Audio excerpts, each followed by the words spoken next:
He was one of the most multi-talented artists of the 20th century. Today we're marking 50 years since the death of French poet, painter, filmmaker and dramatist Jean Cocteau.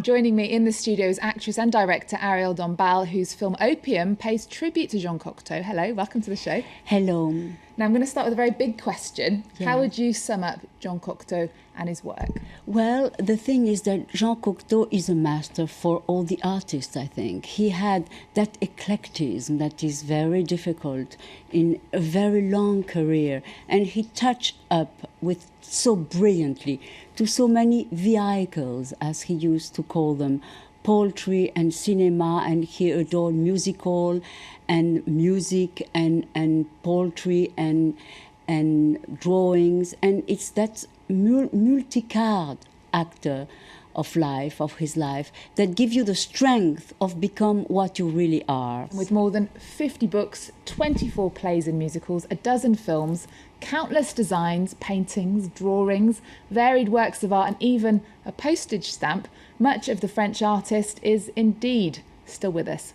Claire Murphy looks back at his life.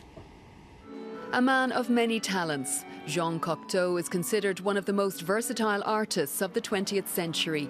Born in 1889 to a wealthy family just outside Paris, he began writing at 10 and was a published poet by 16. Cocteau's love of words led him to become a successful novelist and playwright, but he also excelled as an actor, painter, designer, filmmaker and illustrator. He was a poet, of course, but he was a poet of many genres. A poet of drawing, of cinema, of theatre. He was talented in so many ways. That's why he's still relevant. This villa in Saint-Jean-Cap-Ferret, where he spent much of his last decade, just one example of how Cocteau couldn't help but leave his mark. Further up the coast, the town of Menton was won over by his creativity and claimed Cocteau as their own. Here in Menton, he adapted a new graphic style, which we see in this marriage hall. It's called the Menton style, in an arabesque style, that's only used here. A new Cocteau museum opened in Menton in 2011. Visitors can explore many of his countless artworks, books, plays, and of course his films. He thought that poetry lost its intensity when it was translated. So films where the visual was more important than the dialogue allowed him to transcend that problem without the need for translation. Debuting as a director in 1925, his most notable films, the Orphic trilogy, and his bringing to life of French fairy tale Beauty and the Beast. Voulez-vous être ma femme? Non, la bête. Cocteau collaborated on many of his productions with longtime partner, the actor Jean Marais. His friends included artists Picasso and Matisse, writers like Proust and singer Edith Piaf, who he died soon after, his gravestone declaring, Je reste avec vous, I remain with you. Well, in the gardens of the Palais Royal, at the Cinémathèque Française Film Centre, in the Museum of Letters and Manuscripts, on our screens and in our bookshops, this month Paris is filled with Jean Cocteau. Arielle Dombasle's film Opium is out in cinemas in France now. Now, tell us about the tribute that you wanted to make to him through this film. Well, I didn't want to make a biopic. I didn't want to talk about his entire life. So I picked up those extraordinary roaring years of the 20s, where all the forms of art were crossing themselves. And Cocteau used to say, I walk with my hands open. He was so generous towards all the artists of his epocha, and he kept on that philosophy all his life. And that's why I adore about him, is that he made rise creation around him. To make my movie, I tried to take that period where he's rather young, he's in the south of France, Hotel Welcome, and he's very much in love with Raymond Radiguet, a wonderful author that died at the age of 20 and that Cocteau met at the age of 14. And so I make to pay tribute to that master through music. So all my movie is based on text of Jean Cocteau and of the intoxication of love, disintoxication, and of opium that was his field too. Cocteau was a very big opium man, and that is very important. Opium is an extraordinary plant, and we will all use opium once in our life because opium is morphine, and morphine is the only anti-pain that we have. And Cocteau, he gives you the strength of the vulnerability of the being, of the strength of creations that you have inside of you, and you have to dare to do things with people of your epocha, with friends, artists, and do things without, be disobedient. And that is a wonderful tribute. Okay, well, Arielle, we'll come back to talking about it in a moment, but first of all, let's have a look at a clip from the film. Yes.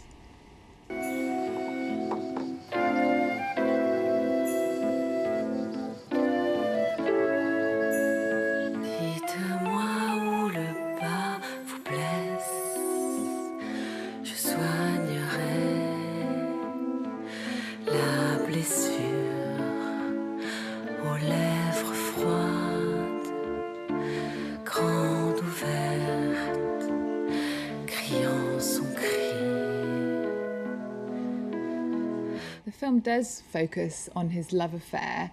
I mean, he was openly gay at the time. Was that quite shocking? It was shocking at that time, and I think later with Jean Marais, he was really the first couple who really imposed the idea that two men can create and be together and in love. But he was really the very first one. But with Radiguet, which is interesting, is that Radiguet wasn't gay. He liked women, but they had a tremendous love affair, a love affair that brought literature. And that's what I wanted to show, that extremely intimate relation that makes art happen. And he was very eclectic, very prolific. I mean, he made films, he wrote poetry, he did painting. And as an artist, I mean, you're pretty prolific as well, and eclectic. You, like Yes. an actress, a singer, a director.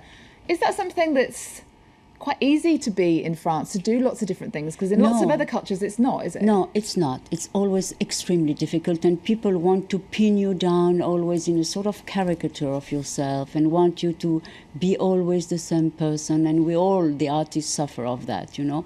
Sometimes when you make a hit on a movie or on musical field, they always want to pin you down to that hit. An artist should be free. And I always tried in my life to do that, and I achieved it. And it's a lot thanks to the master Jean Cocteau. What would you say that he represents then for France and for the French, for the rest of the world, Jean Cocteau? I think his image was so strong as someone who knew how to talk so fluently and so brilliant that sometimes that hold his art back. He's a very big director. For instance, Le Sang d'un Poète was really the first surrealistic movie ever. And then the surrealists were jealous about him. He always had to fight to be understood by his epocha. But I guess all the artists are on that situation. All the geniuses. And the French actually call cinema the seventh art. Yes. And at times in his eclectic career, it seemed that Jean Cocteau was actually juggling all seven at once. But it's through film that he's mainly known in the rest of the world. Among the numerous events for the 50th anniversary, Paris's Cinémathèque Française is bringing together Cocteau's films for a retrospective. There'll also be an exhibition of memorabilia, portraits, private letters, original costumes in the Cinémathèque's museum until November. And at Paris's Museum of Letters and Manuscripts, 150 of his works, drawings, notes and photographs are on show. They include the original script for his film Beauty and the Beast, which is considered to be a national treasure. And notes he made on the filming and photos of the shoot are there too. Here's the curator of the exhibition, Pascal Foulaché. We have a lot of letters he wrote, including correspondence between him and his lover Jean Marais during the Second World War. Jean Marais was sent to fight while Cocteau stayed in Paris, so they wrote to each other a lot. There are about 50 letters, each as interesting as the rest.